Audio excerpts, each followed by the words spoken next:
রাত কাটে, ভোর হয়, বেলাল সেই আগের মতোই আজান দেন, সবাই আসেন, নবীজি আসেন না।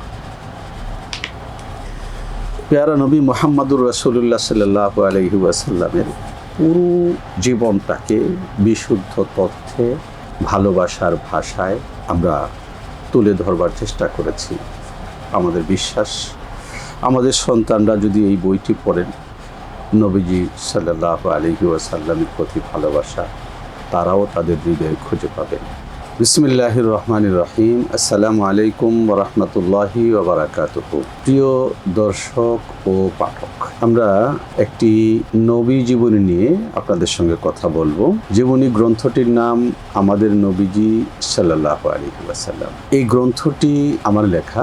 পৃথিবীর সব মানুষের মনের কোণেই স্বপ্ন থাকে, কিছু স্বপ্ন মানুষ খুব আদর করে, যত্ন করে লালন করে। হযরত নবীজি মুহাম্মদুর রাসূলুল্লাহ সাল্লাল্লাহু আলাইহি ওয়াসাল্লাম সম্পর্কে একটি পূর্ণাঙ্গ জীবনী গ্রন্থ লেখবার স্বপ্নটা ঠিক ওই রকমের আমার মনের গভীরে দীর্ঘদিন যাবৎ লালিত হয়ে এসছে, কিন্তু সাহস করে সেটা শুরু করতে পারছিলাম না।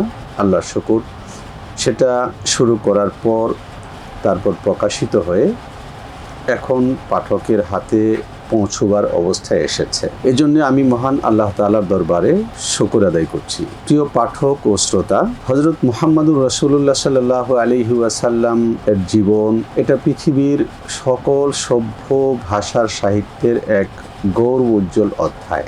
আমাদের বাংলা ভাষায় নবীজি মুহাম্মদুর রাসূলুল্লাহ সাল্লাল্লাহু আলাইহি ওয়াসাল্লাম সম্পর্কে অনেক লেখা হয়েছে। এই লেখালেখিতে অংশগ্রহণ করতে পারাটা এটা একটা সৌভাগ্যের জায়গা। প্রধানত বলতে পারেন আমি এই সৌভাগ্যের কাফেলায় একটুখানি জায়গা পাওয়ার জন্যে এই কাজটা করেছি। তারপরও পাঠকের মনে অবশ্যই প্রশ্ন থাকবে, আমার এই কাজটার ধরন কি, চরিত্র কি।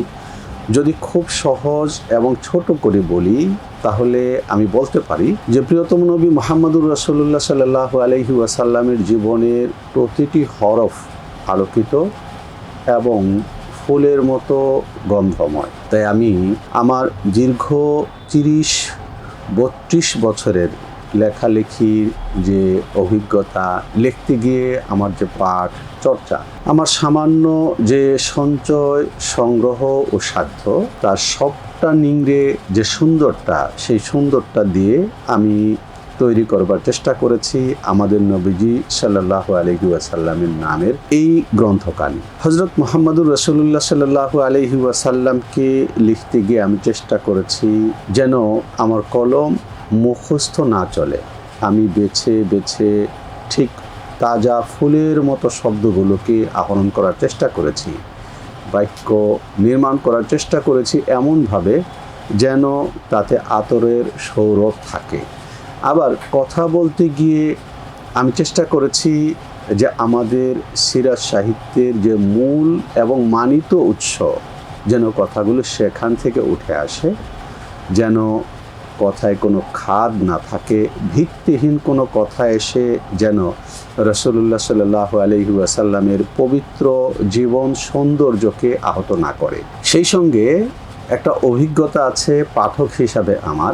নবীজি মুহাম্মদুর রাসূলুল্লাহ সাল্লাল্লাহু আলাইহি ওয়াসাল্লাম সম্পর্কে লিখিত বাংলা ভাষায় এমন অনেক বই আছে যা যদি হয় ভাষার বিচারে অত্যন্ত চমকপ্রদ, তো তথ্যের জায়গা থেকে এসে জায়গায় জায়গায় হোঁচট খেতে হয়। আবার একই সঙ্গে তথ্যের বিচারে অত্যন্ত শক্তিমান এমন অনেক গ্রন্থ আছে যা ভাষার বিচারে এতটাই খসখসে যে পাঠক বেশি দূর এগোতে পারেন না। আমি চেষ্টা করেছি এই দুটোর সমন্বয় করবার জন্যে, ভাষা যেন সুন্দর হয়, প্রাঞ্জল হয়, সাবলীল হয় এবং সেটা যেন গল্প উপন্যাসের মতো পাঠককে শুরু থেকে শেষ পর্যন্ত টেনে নিয়ে যায়। কতটা সফল হয়েছি সেই বিচার আপনি করবেন, আপনারা করবেন। আমি উপমা হিসেবে গ্রন্থের শুরু, মাঝখান এবং শেষ থেকে কয়েকটি লাইন আপনাদেরকে পাঠ করে শোনাতে পারি। বইয়ের সূচনা করেছি এইভাবে। প্রথম শিরোনাম, সবার প্রিয় মুহাম্মদ। আমাদের নবীজির নাম মুহাম্মদ সাল্লাল্লাহু আলাইহি ওয়াসাল্লাম। তিনি দেখতে ছিলেন ভারী মিষ্টি। একবার কেউ তাঁর দিকে তাকালে চোখ ফেরাতে পারত না। তার চুলগুলো ছিল কালো, সামান্য কোঁকড়ানো, সিঁথি কাটলে ঢেউ খেলতো মাথায়। নবীজির কপালখানা ছিল বড়, চোখ দুটি ছিল টানা এবং চোখের মণি ছিল কালো। দু চোখে ছিল জগতের সব মায়া। চোখের ভ্রু ছিল চিকন, লম্বা, আবার মিলিতও না। নাক ছিল একটু উঁচু, নাকের ডগায় সব সময় এক বিন্দু আলো ঝুলে থাকতো। হঠাৎ কেউ দেখলে ভুল করত, মনে করত নবীজার নাসিকা বেশ উঁচু। তাঁর দাড়ি ছিল মুখ ভর্তি ঘন, গাল দুটি ছিল নরম ফুলের মতো। মুখ ছিল মানানসই বড়, দাঁতগুলো ছিল সমান, মাঝখানে সামান্য ফাঁক, যেন কেউ যত্ন করে মুক্তোর পর মুক্তো সাজিয়ে রেখেছে। যখন কথা বলতেন দাঁতের ফাঁক থেকে আলো বের হতো। যখন খুশি হতেন তার বদন রেখাগুলো জল জল করে উঠত যেন এক টুকরো চাঁদ। নবীজির গ্রীবাখানা ছিল রূপুর মতো উজ্জ্বল, পুতুলের মতো খোদাই করা। শরীর ভরাট, বুক ও পেট সমান, সিনা প্রশস্ত, মেদহীন, বাহু দীর্ঘ, কাঁধ বিশাল, হাত পা মাংসল, হাত মখমলের মতো কোমল। পায়ের আঙুলগুলো ছিল লম্বা, পায়ের তালু ছিল সামান্য গভীর, পায়ের পাতা ছিল পিচ্ছিল, পানি পড়া মাত্র গড়িয়ে যেত। গায়ের রং ছিল কমনীয়, দুধে আলতা মেশানো। বদনখানি ছিল পূর্ণিমার চাঁদের মতো জ্বলজ্বল করা। যারা তাকে দেখেছেন সবাই বলেছেন তার আগেও এমন সুন্দর কাউকে দেখিনি, তারপরেও এমন সুন্দর কাউকে দেখিনি সাল্লাল্লাহু আলাইহি ওয়াসাল্লাম। তিনি দেখতে যেমন ছিলেন মিষ্টি, তাঁর কথাও ছিল তেমনই মিষ্টি, আচরণ ছিল মধুর মতো। দূরের কাছের সবাই তাকে ভালোবাসত। সকলের মুখে মুখে ছিল তাঁর প্রশংসা। তার নাম মুহাম্মদ। মুহাম্মদ অর্থ সবাই যার প্রশংসা করে। এইভাবে শুরু হয়ে তার জন্মস্থান মক্কা এবং তার মা, তার বাবা হালিমা সাদিয়া, যেখানে তিনি দুধ পান করবার সময় 4টি বছর কাটিয়েছেন, সেইখানকার পরিবেশ, সেখানকার বাড়িঘর, পাহাড়ের কাঁধের উপরে হালিমার বাড়ি। আল্লাহ শুকর আমি সেখানে গিয়েছি, দেখে চিত্রটা তুলে আনবার চেষ্টা করেছি। তারপর ফিরে আসা মায়ের কাছে এবং সঙ্গে ওই গাছটির গল্প যেখানে রাসূলুল্লাহ সাল্লাল্লাহু আলাইহি ওয়াসাল্লামের প্রথম সাক্কায়ে সদর হয়েছিল।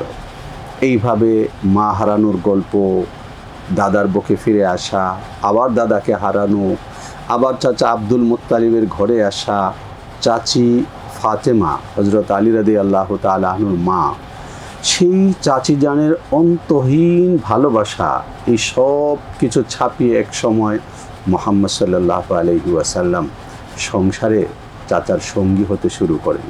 ব্যবসায়ে বুসরা যান, ফিরে আসেন সেখান থেকে, এবং যখন তিনি 20 বছর অতিক্রম করছেন তখনই একজন সচেতন এবং উদ্যোগী যুবক, ব্যবসায় পুরো মক্কায় তার নাম হযরত খাদিজাতুল কুবরার পাশে আসা এবং পুরো মক্কায় আল আমিন হিসাবে প্রসিদ্ধি লাভ করা, সালিশ হওয়া, এই সব কিছু পার করে একটা সময়ে মক্কার সেই বিখ্যাত নূরের পর্বত জাবালুন নূরের কাঁধে ধ্যানমগ্ন হওয়া এবং নবুয়ত লাভ করা।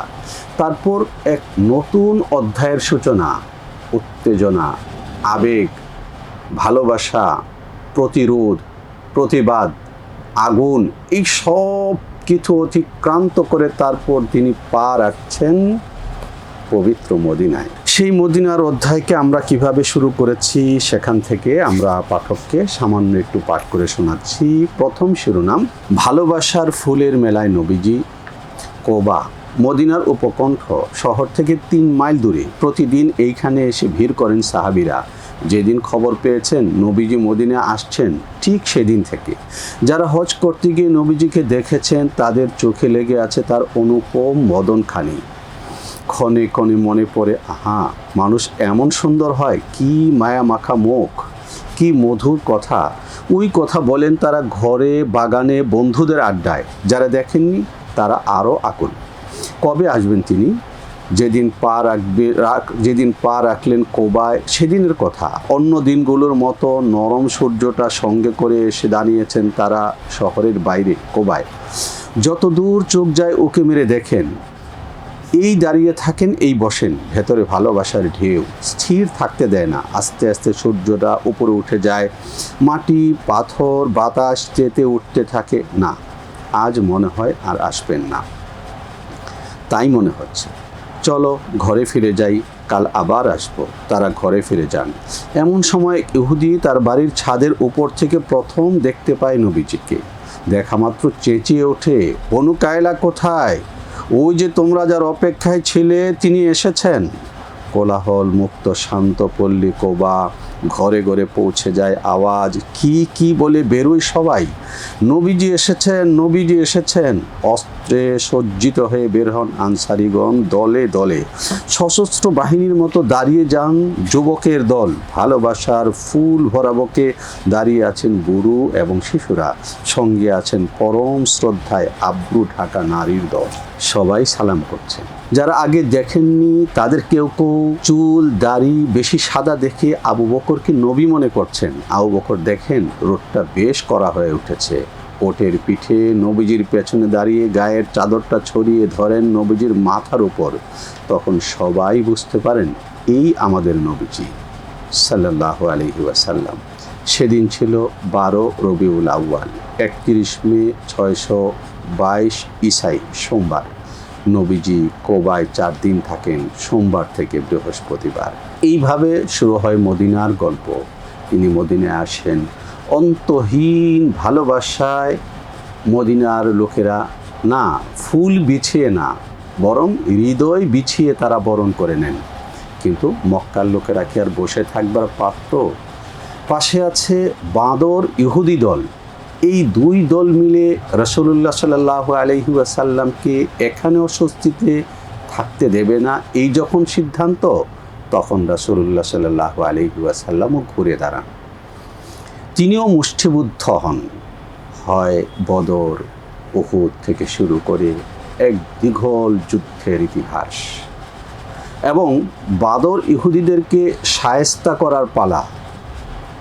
চরম উত্তেজনা এবং ভালোবাসা একসঙ্গে মিলেমিশে বয়ে চলে পৃথিবীর শ্রেষ্ঠ ইতিহাস।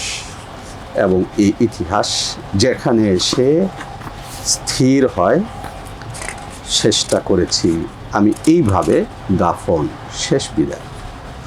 আম্মাজানের ক্ষুদ্র ঘর, ক্ষুদ্র ক্ষুদ্র দলে ভাগ হয়ে যাচ্ছেন আশেকান। প্রিয়তম নবীজির সামনে দাঁড়িয়ে আদায় করছেন জানাজা। পাখি চলতে চায়, পিঁপড়ের গতিতে চলছে জানাজা।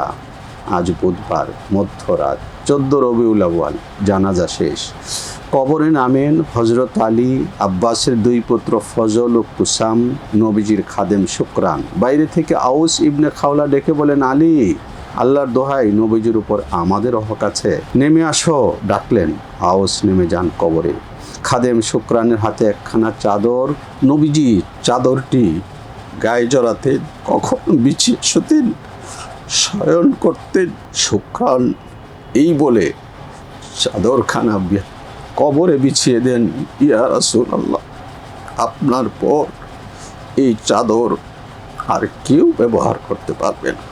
তারপর পরম ভালোবাসায়, অন্তহীন শ্রদ্ধায় শুইয়ে দেন মদিনার পাক মাটিতে, যার মর্যাদা কাবা ঘরেরও বেশি। তখন বুধবার, গভীর রাত। ওইখানে সব পুরুষ, পর্দার আড়ালে মেয়েরা, আমাদের মায়েরা। আম্মাজান আয়েশা বলেছেন, যখন গভীর রাতে মাটি সমান করার আওয়াজ শুনতে পাই, তখন বুঝতে পারি নবীজিকে দাফন করা হয়ে গেছে। মাটি সমান করার পর কবরের মাঝখানটা সামান্য উঁচু করে দেন, তারপর তাতে পানি ছিটিয়ে দেন।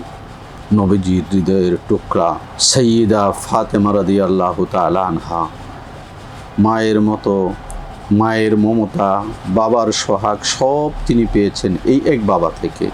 যখন নবীজিকে দাফন করে বেরিয়ে আসেন আদরের খাদেম আনাস রাদিয়াল্লাহু তাআলা আনহু,